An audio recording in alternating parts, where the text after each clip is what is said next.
Right, hey everybody, this is just a quick video for a channel update. I have been on TikTok and YouTube since I started my channel in July of 2025, and every short that I make, I post on TikTok and YouTube.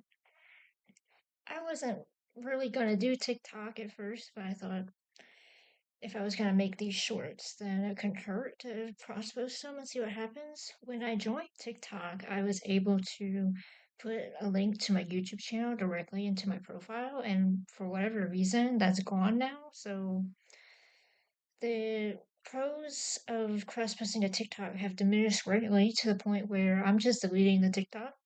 And I wanted to document my profile as nothing special, but just for my own reference because I'm going to be deleting at midnight. See, it's 8 o'clock right now, so I wanted to give my mutuals a chance to see my post and find me on YouTube if they felt like it, because I had some really cool mutuals on there. So I posted in my Skyrim groups that I was gonna close my TikTok and that they could find me somewhere else if they wanted to. So this is my TikTok. I'm not gonna click on that, and we'll get to that in a minute. I'm not agreeing to that, even though I accidentally agreed to it on the app. I didn't know that that was gonna be on there. I hadn't been on TikTok in several days, so when I got the pop up, it had already been out for a couple days. I didn't realize what it was, and I clicked off to the side or something. I clicked on something, and it just I agreed to it, and there was no way to disagree, and there's no way to take back the agreement once you agree to it. So once you click this up here, you've agreed to it. So I'm not gonna do that. So this is my YouTube. I'm sorry, my TikTok.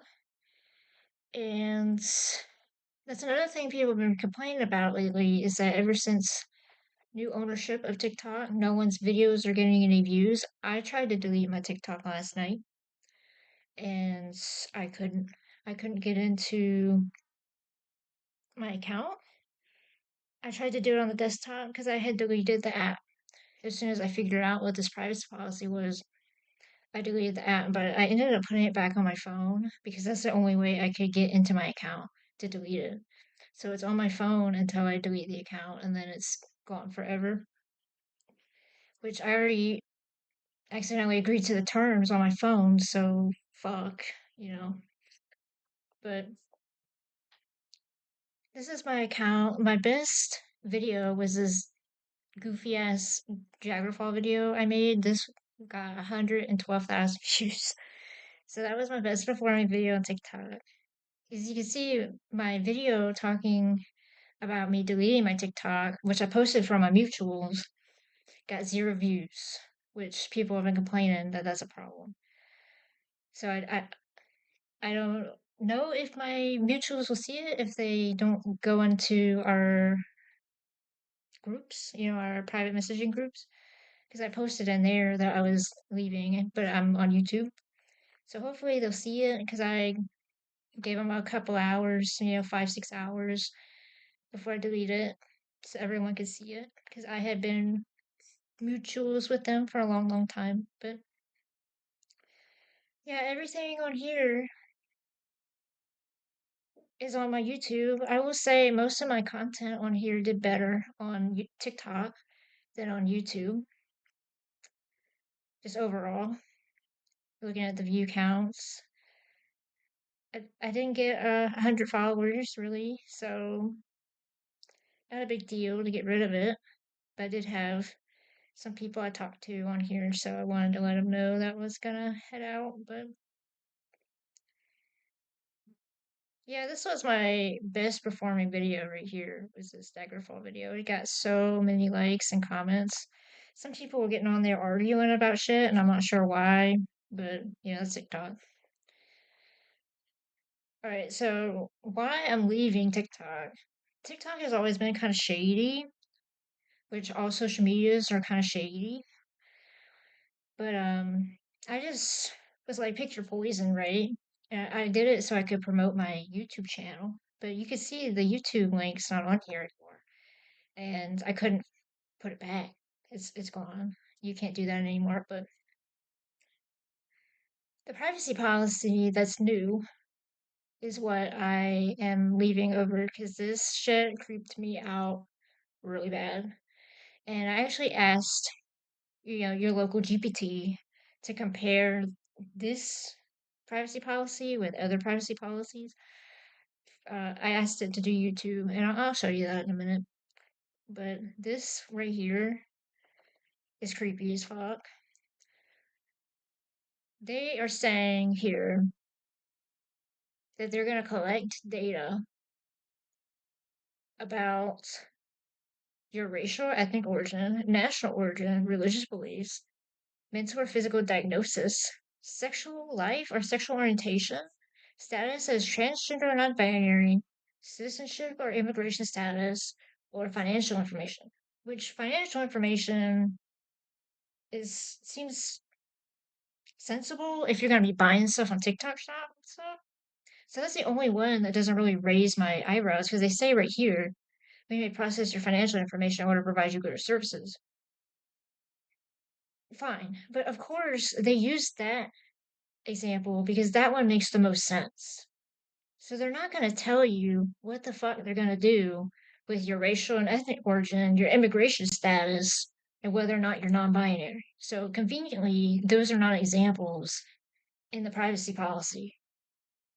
So they chose their words very carefully, obviously, because they have like 15 million lawyers that come in here and put all this jargon in here to work in the company's favor and protect their asses while they leave us with a bag, basically. So that's why I'm out of here.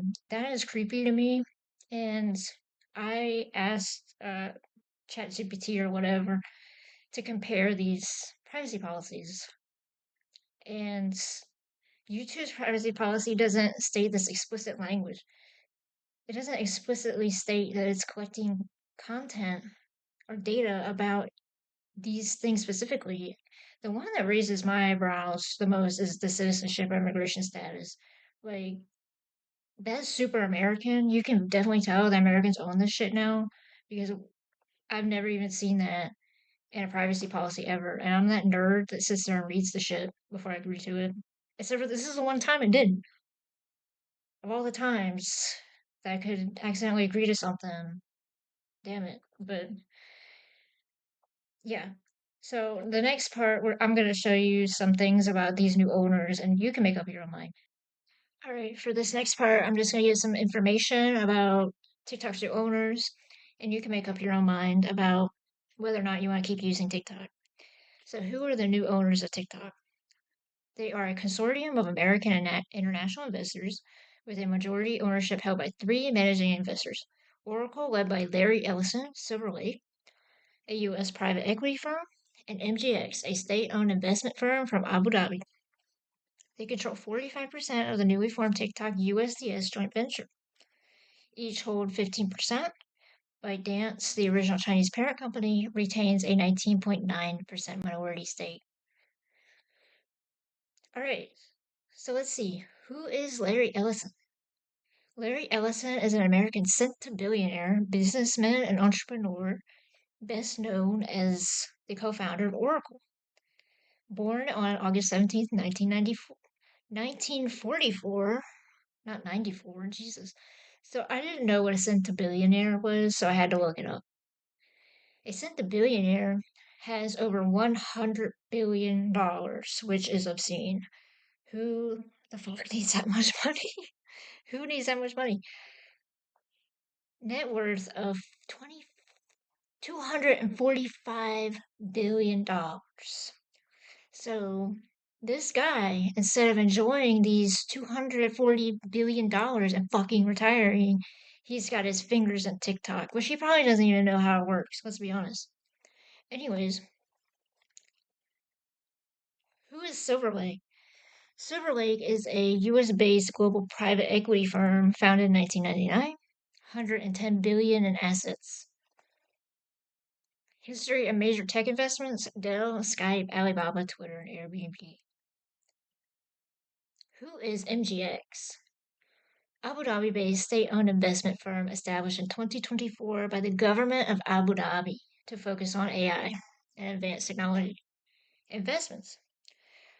Now, this one is very curious to me because I recall the US government making a huge fuss over the past 5 or so years about the fact that the Americans needed to control TikTok, that it was dangerous for TikTok to be around, not owned by Americans, and that it was a national security threat, this, that, and the other. And then you very clearly have a foreign government having a 15% stake in TikTok now. And the Americans agreed to this. So that's very curious to me. I guess some governments are more equal than others in the eyes of the United States government. So there you have that. What are the criticisms of TikTok's new privacy policy, sensitive data disclosure concerns that I read earlier, forced consent, and user pressure? New terms via an app pop up after the TikTok transition to USDS joint venture LLC. The LLC is the group, legal group that they formed. I believe it's a company group that all these owners take part in as part of their joint venture. Many report being effectively forced to agree to continue using the app, which is what happened to me. I accidentally agreed to the terms before I realized what it was. And you cannot delete your account on the app without agreeing to these terms, which is shady as fuck. And conveniently, the website, the app, both went down last night, just not working. You couldn't look at your For You page, it was glitching out.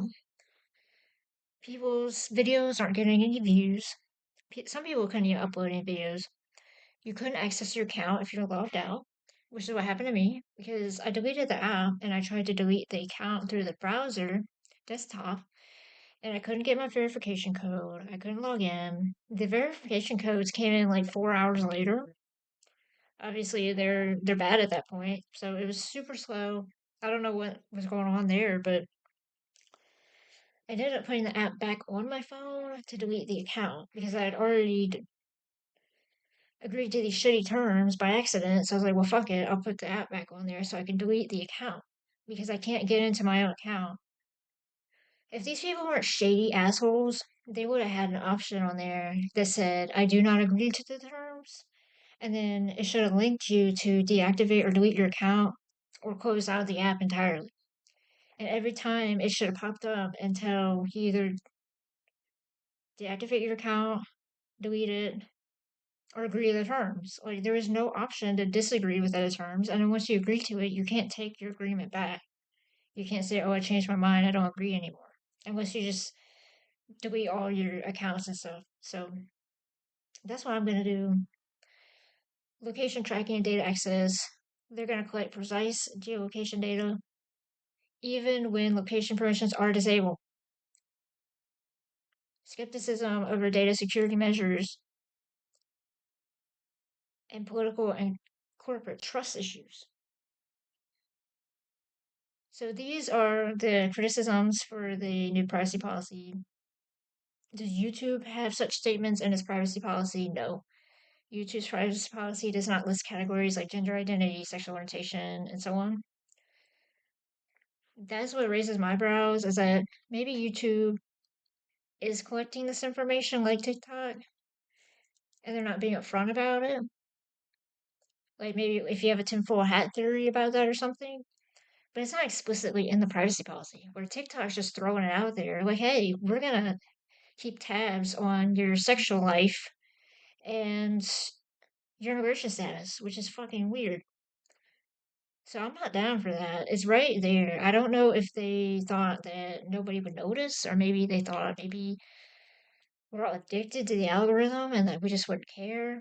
I don't know, but people have caught on to this and they're deleting their accounts en masse. So it's up to you.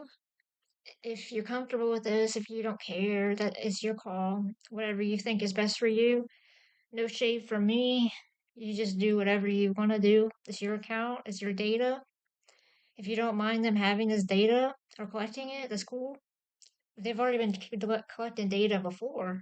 obviously, but they weren't very so explicit about what they're collecting. So they're very explicit about what they're collecting now, and it raises my eyebrows and it creeps me out, and I don't like it. So I'm gonna delete my data on TikTok. I'm not gonna add any more data to TikTok, and I'm gonna move on. So I've actually completely removed myself from social media for the most part. I only do YouTube now. I thought about maybe making GeoCities or something, just haven't had time to figure that out, but I'm completely removed from the social media now. I don't do Instagram. I used to. Don't do that anymore. I closed my Facebook account when I was in high school, like 10 years ago. What are the other ones? TikTok, I'm getting rid of that. So the only one left is YouTube. And I have a Goodreads account, which I'm thinking about getting rid of that too, because I don't like Amazon. But yeah, that's about it. I just wanted to document my journey on my channel because this had been a part of my channel since I started. So I just thought I would document it and have it for safekeeping and then just explain to my future self why I made this decision. So if I wake up a year from now and I say, what the fuck happened to my TikTok? I could just go back to this video and see what my reasoning was. So that's about all. Thanks for watching and see you.